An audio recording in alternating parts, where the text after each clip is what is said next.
ಇವತ್ತು ರಾಜ್ಯದ ಜನರ ಮುಂದೆ ಸಿದ್ದರಾಮಯ್ಯ ಈ ಘಟನೆಗೆ, ಚಾಮುಂಡೇಶ್ವರಿ ಘಟನೆಗೆ, ಧರ್ಮಸ್ಥಳದ ಘಟನೆಗೆ, ಮದ್ದೂರು ಘಟನೆಗೆ ಕ್ಷಮಾಪಣೆ ಕೇಳಬೇಕು.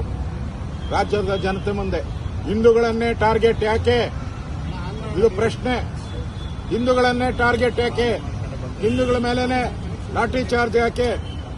ಹಿಂದೂಗಳನ್ನೇ ಪೊಲೀಸ್ ಸ್ಟೇಷನ್ ಯಾಕೆ? ಇಡೀ ರಾಜ್ಯದಲ್ಲಿ ಗಣಪತಿ ಹಬ್ಬಕ್ಕೆ 100 ಕಂಡೀಷನ್ ಹಾಕಿದ್ದೀರ. ಗಣಪತಿ ಹಬ್ಬ ಮಾಡಂಗಿಲ್ಲ, ಮೆರವಣಿಗೆ ತಗೊಂಡೋಗಂಗಿಲ್ಲ. ಕಳೆದ ಬಾರಿ ಕೂಡ ಆಗಿತ್ತು ಸರ್ ಮಂಡ್ಯದಲ್ಲಿ. ಸರಿ, ಹನುಮ ಧ್ವಜವನ್ನ ತೆಗೆದ್ರಿ. ನಾಗಮಂಗಲದಲ್ಲಿ ಹನುಮ ಧ್ವಜವನ್ನ ತೆಗೆದುಹಾಕಿದ್ರಿ. ನಾಚಿಕೆ ಆಗಲ್ವಾ ನಿಮ್ಗೆ? ಅದೇ ನಾಗಮಂಗಲದಲ್ಲಿ ಗಣಪತಿ ಹಬ್ಬನ ಗಣಪತಿನ ತಗೊಂಡೋಗಿ ಪೊಲೀಸ್ ಸ್ಟೇಷನ್ ಕೂತಿಸ್ತೀರಿ. ನಾಚಿಕೆ ಆಗಲ್ವಾ ನಿಮ್ಗೆ? ಕೇಳಿದ್ರೆ ಹಿಂದೂಗಳು ಗಲಾಟೆ ಮಾಡ್ತಾರಂತೆ. ಹಿಂದೂಗಳು ಗಲಾಟೆ. ಹಿಂದೂಗಳು, ನಾನು ಹೇಳ್ತಾ ಇದ್ದೀನಿ, ನಾವು ಹಿಂದೂಗಳು ಒಗ್ಗಟ್ಟಾಗಿಲ್ಲ ಅಂದ್ರೆ ಇನ್ನು ಮುಂದೆ ಇದೇ ಗತಿ. ಬರ್ದ್ ಮಾಡ್ಕೊಳ್ಳಿ. ನಾನು ರಾಜ್ಯದ ಜನತೆಗೆ ಹೇಳ್ತಾ ಇದ್ದೀನಿ, ವೋಟ್ಗೋಸ್ಕರ ಏನ್ ಬೇಕಾದರೂ ಸಿದ್ದರಾಮಯ್ಯ ಮಾಡ್ತಾರೆ. ಅಧಿಕಾರ ಉಳಿಸ್ಕೊಳಕ್ಕೋಸ್ಕರ ಏನ್ ಬೇಕಾದರೂ ಮಾಡ್ತಾರೆ.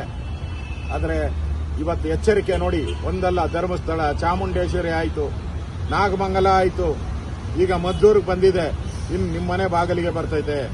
ನಿಮ್ಮ ಮನೆ ಬಾಗಿಲಿಗೆ ಬರ್ತೈತೆ. ನಿಮ್ಮ ಮನೆ ಹತ್ರ ಬಂದು ಗಲಾಟೆ ಮಾಡ್ತಾರೆ. ನಿಮ್ಮ ಮನೆಯಲ್ಲಿ ಬಂದು ಹೊಡಿತಾರೆ.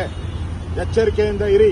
ಇಲ್ಲ ಅಂದ್ರೆ ಆ ಮಹಿಳೆಯರು ಹೇಳಿರೋ ರೀತಿ ಪಾಕಿಸ್ತಾನಗಳನ್ನ ಉತ್ಪತ್ತಿ ಮಾಡ್ತಾರೆ, ಟಿಪ್ಪು ಏರಿಯಾಗಳನ್ನ ಉತ್ಪತ್ತಿ ಮಾಡ್ತಾರೆ. ಸರಿ, ಘಟನೆ ಆದರೂ ಕೂಡ ಆ ಭಾಗದ ಶಾಸಕರು ಇನ್ನೂ ಕೂಡ ಹೋಗಲಿಲ್ಲ ಸ್ಥಳಕ್ಕೆ. ಎಲ್ಲಿದ್ದಾರೆ ಅನ್ನೋದು ಗೊತ್ತಿಲ್ಲ. ನೋಡಿ, ಕಾಂಗ್ರೆಸ್ ಅವರು ಪೂರ್ತಿ ಅವ್ರ ಬೆಂಬಲವಾಗಿ ನಿಂತಿದ್ದಾರೆ. ಅವ್ರಿಗೆ ವೋಟ್ ಅಷ್ಟೇ. ಅವ್ರು ವೋಟ್ ಹಾಕ್ತಾರೆ, ಅವ್ರಿಗೆ ಬೆಂಬಲ. ಹಿಂದೂಗಳಲ್ಲಿ ಒಗ್ಗಟ್ಟಿಲ್ಲ. ಅದಕ್ಕೋಸ್ಕರ ಜಾತಿಗಳನ್ನ ಬೆಂಕಿ ಇಡ್ತಾರೆ.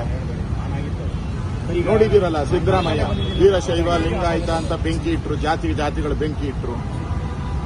ಬೆಂಕಿ ಇಡೋದೇ ಕಾಂಗ್ರೆಸ್ ಅವರ